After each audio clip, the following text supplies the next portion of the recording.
E.C. Newman, Eden Newman. Thank you so much for joining me. You're the author of the book Phase, which has just been released in print, but it is also available at Amazon.com. Phase is part of a trilogy. Welcome to Katie Speaking. Thank you for being with me. Thank you so much for interviewing me. This is super exciting. It's awesome. I would say it's exciting. How many books have you published? This will be my first book.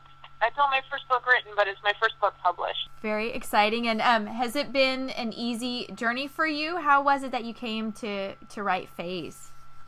Oh, gosh. All right, let's see if I can do the not too long version of this. I started writing in college. Up until that point, I was sold on I was going to be an actress since I was about 6 years old, and Mom put me in a church play. I was going to be an actress. I was going to have an Oscar by the time I was 30. I even had my whole acceptance speech all figured out. Really? You know, all this kind of stuff. That's great. And yeah, and I always made up stories in my head. You know, when I played with my Little Ponies, they had these epic long stories. Right. But I didn't think much of 3 hours, and it was ancient history. And although my teacher was really cool, it was still ancient history. So, needless to say, I wasn't super interested. Not the fault of the professor. And I just started writing. In class, I wrote like 30 poems in a month and a couple of stories. And I realized after that, oh, this might be a sign that I'm supposed to do something. With My Little Ponies, I still have them. They're saved for if I ever have a daughter or a niece.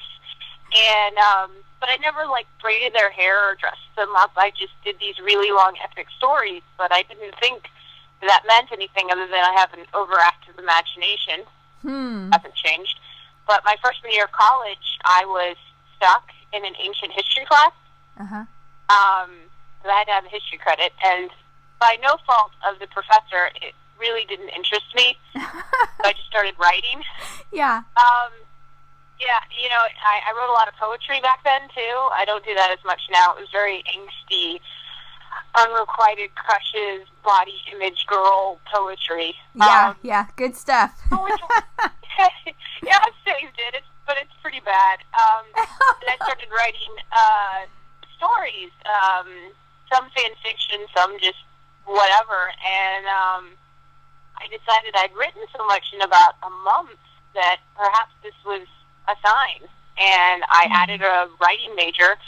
But as far as I was concerned, I was still going to be an actress, and writing was on the side. And I went out to acting school after I graduated college and did that, and then tried to audition and send out my resume and stuff after 4 semesters of acting school, and then decided, wow, I really don't like this. This whole everything's about acting, I have to network, and I was always concerned about how I looked and all that stuff, and I just didn't really like it. So I started go ahead, I'm sorry. on writing. Oh, no, I'm sorry. Is it still working? Yeah, we're good. Keep going. Okay. Sorry. Okay, sorry. And so I even did a screenwriting program when I was out there. It was a Christian program called Act One, and it was a month. And it was wonderful. The people are amazing in that program. But I realized when I did it that I wasn't much of a screenwriter. I was definitely more prose. Interesting. And so I didn't feel comfortable enough or prepared enough yet to write a novel, because in my writing classes in college, which I loved, you don't really write a novel. You write short stories, you write poems. You know, it's not intensive. So I decided I'd go to school, and I applied for a master's program in England because I figured, why not? Yeah, right. And I went. That sounds like a dream opportunity. Yeah. And did this writing for young people specifically, because I realized I was a teen writer. I liked that age group, and that's mostly what I read, despite being well above that age. And I wrote a manuscript for them as my my dissertation. A lot easier than a dissertation. And that was actually the first book I wrote, which got me my agent, because the program sent out anthologies of our work and made it a lot easier to get an agent than a lot of people today. And she's great. She lives in London. But that book didn't get picked up, so I started writing Phase because, you know, what else do you do? When something doesn't work, you write something else. Right. And I wanted to write a story about friendship, about girls and friendship, because I didn't think there was a whole lot out there like that. Yeah, that's a tricky topic, for sure. Yeah, you know, and I didn't have, like, super close friends in high school. I mean, I had friends, but let's be honest, you're all very full of hormones and concerned about very trivial things at that time. And I never had, like, amazing, close, deep relationships in high school, but I did in college that I'm still close with now. And they mean the world to me. And I think, you know, girls, actually any age girl, once you start liking boys, you get really obsessed with, oh my gosh, I must have a guy, and he's so important, and that's the end-all, be-all of everything. And it is a very vital part of life, but, you know, I know some people who ditched their friends because of a guy, and I just felt like that was silly. And so I was like, I'm going to write a story about friendship.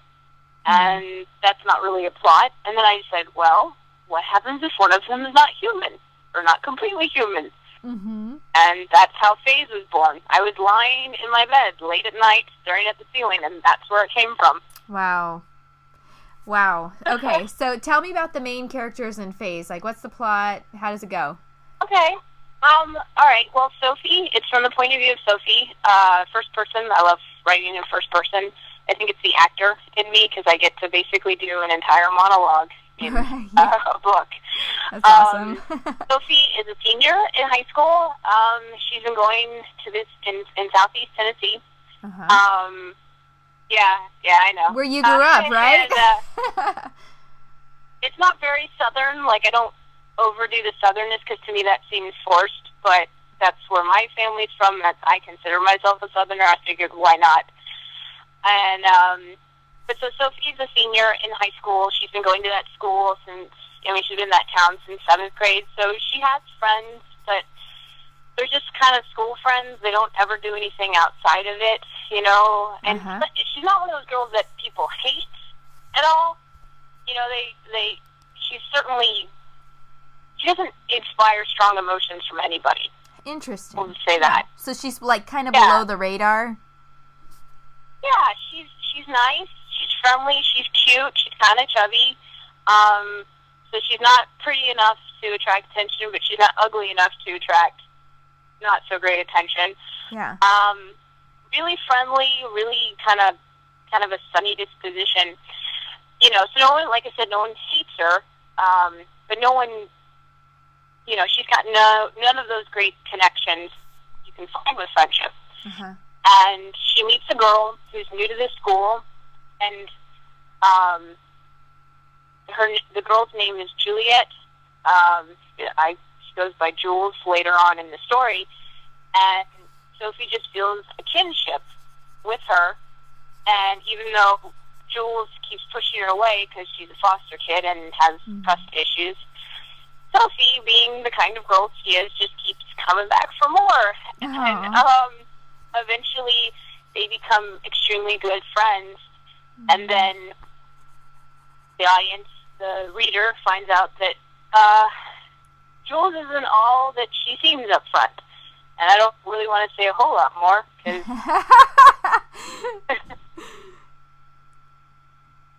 but yeah. Okay, hold on just a second. I'm pausing the technology here. Okay. I talk so much. I'm sorry. No, Yay, that's great. All right. That's wonderful. Okay. That's my, even my parents, they both talk a lot, and they all funneled that into one person. Me. Like, I had no choice. Seriously, like, your parents are some of the most amazing people I've ever met. Like, seriously, when I met your dad, I was like, is he real? Like, if I touch him, will I feel him?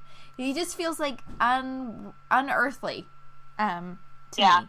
Yeah, they both do. Yeah, and that's the reason I can't find a guy. Because he's my standard.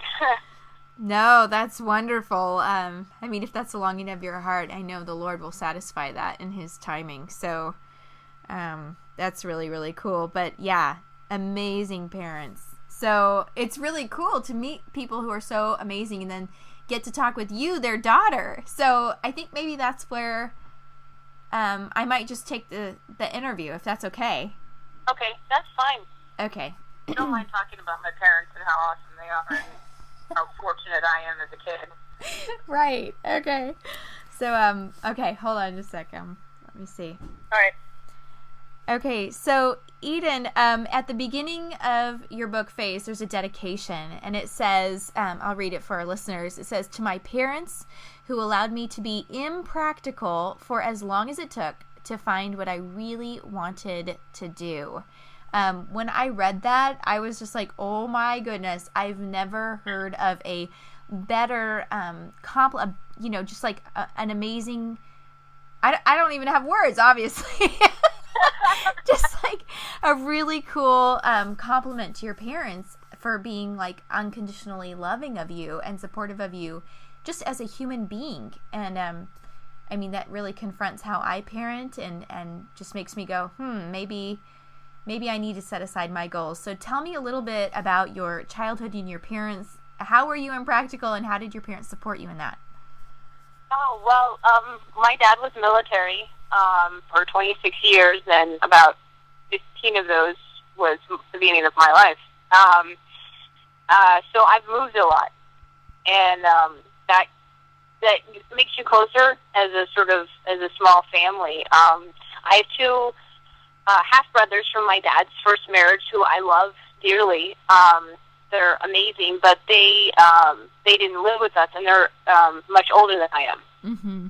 So by the time I was a little more aware, they were already kind of off on their own. Mm-hmm. And so it was really just the three of us, me, Mom, and Dad. I was a weird kid. Even when I What was do you a mean? What do you teenager, mean? I knew that my parents had my best interests at heart. Oh, wow. Yeah. So, I know. So peer pressure wasn't a big deal. I mean, it was still a deal because, I wasn't immune. But even when I got angry at my parents and we had arguments and such, there was still this, I knew they were looking out for me, even when it was frustrating. But yeah, they knew that I wanted to be an actress, which honestly, I can't think of anything more impractical. Of anything.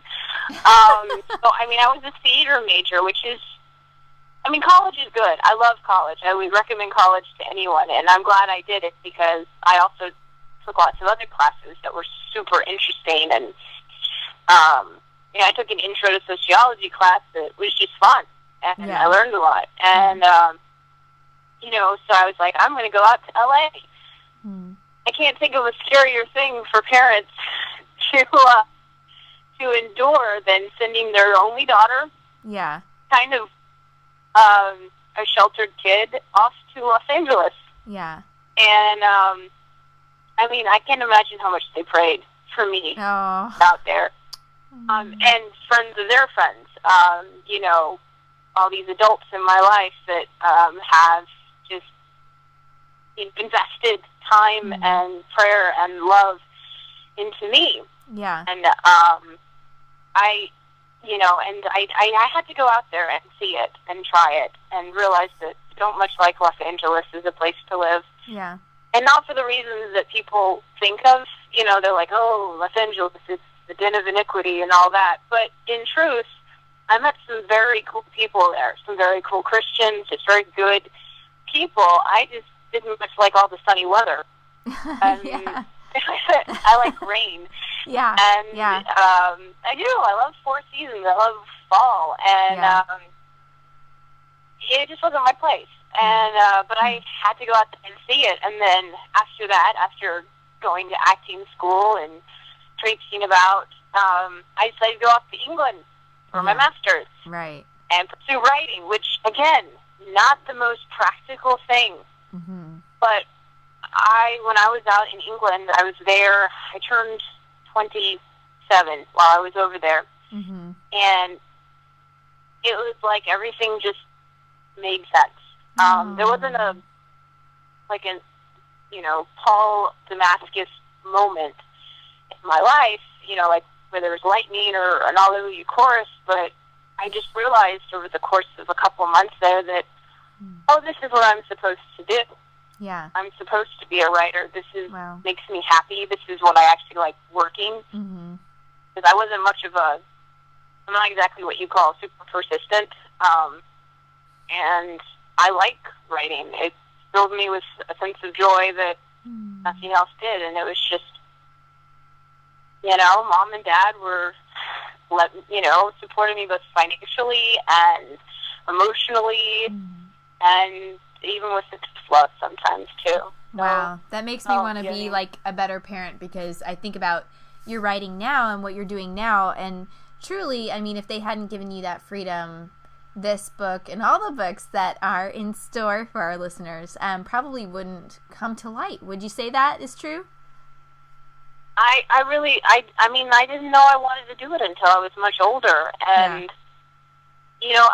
I knew people in college and in my life who were like, oh, well, this is what I really love, this impractical art of some kind, like whether it was real, visual arts or writing or acting or something, what people consider frivolous or trivial.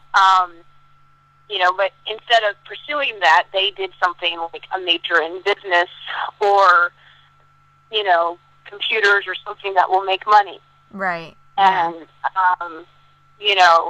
I was always really grateful that my parents were never like, you need to do something practical with your life. You need to get another major that will get you a job. Yeah, which is just amazing, because both your parents, have had professional careers, your dad being a JAG attorney and a prosecuting attorney. I mean, they have had incredible lives that I think in our society you would think their children would have to perform, so to speak. And it's just so neat that they were so gracious with you. I wanted to ask, how does that show up in your characters? How does that show up in Jules and in Sophie? Sophie's parents are my mom and dad. Oh. I didn't even try to hide it. Well, it makes sense with how Sophie is. Sophie's a little old-fashioned. Mm-hmm. She's a bit of a glutton for punishment. Yeah. She is very funny. She doesn't really succumb to peer pressure. She's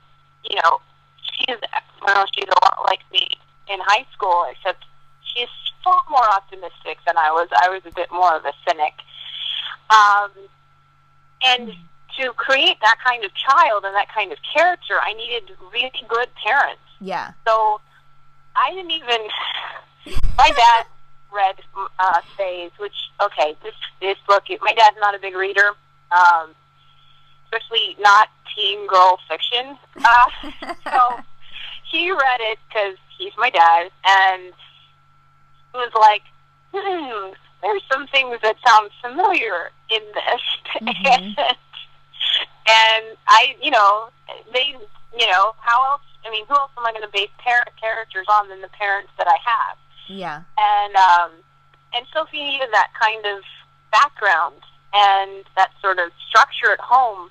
So when she has to start lying to her parents because of the nature of the plot, mm-hmm.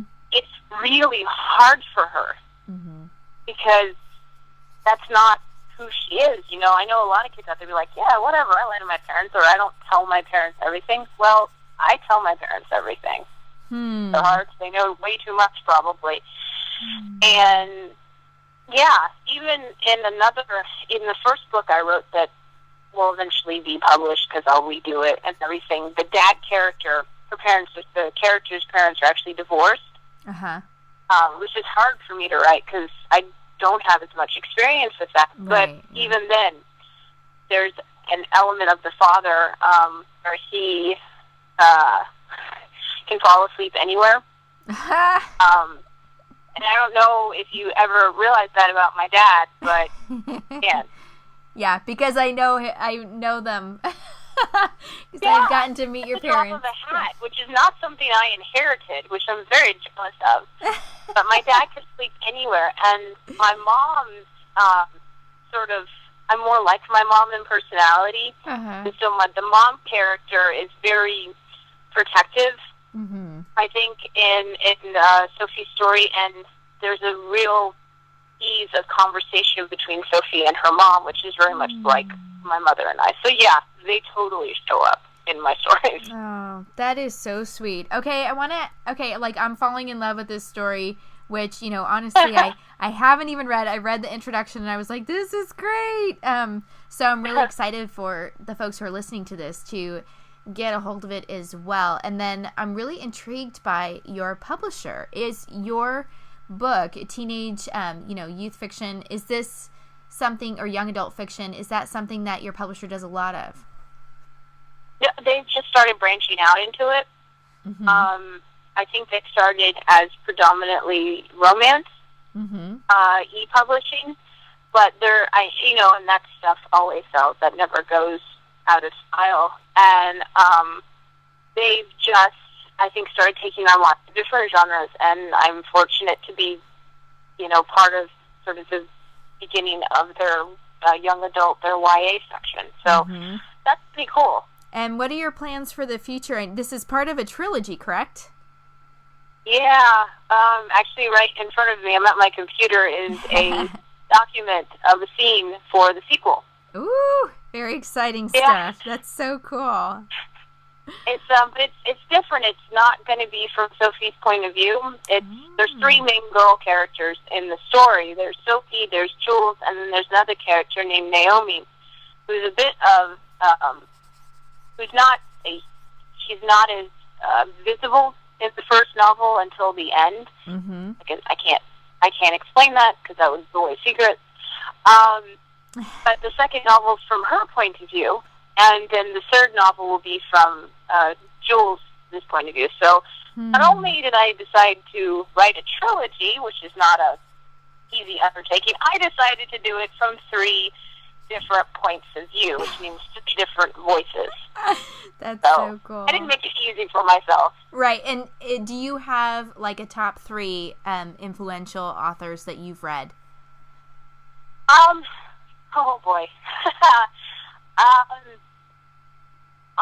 Gosh, this is such a controversial thing to even bring up. I used to work at Barnes & Noble when I lived in Los Angeles, and I read Twilight when it first came out in hardcover. Yeah.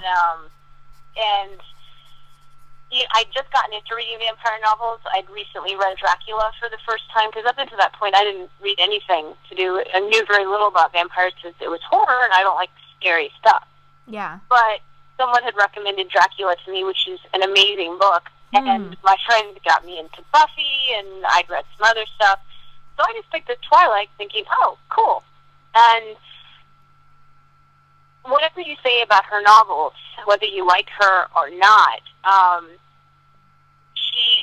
she hit a mark at the right time with the phenomenon that happened. And I realized that the voice of her stories was very similar to what I kind of wrote, this sort of,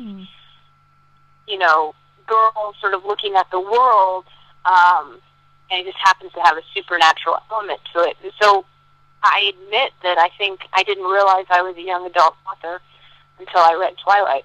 Wow. That is awesome. Okay, now I've got like a list, but top on my list for reading is going to be Phase by E.C. Newman. That's E like elephant, C like Charlie, Newman, author of Phase, and it's available on Amazon and now in hardcover. Are you in Barnes & Noble yet?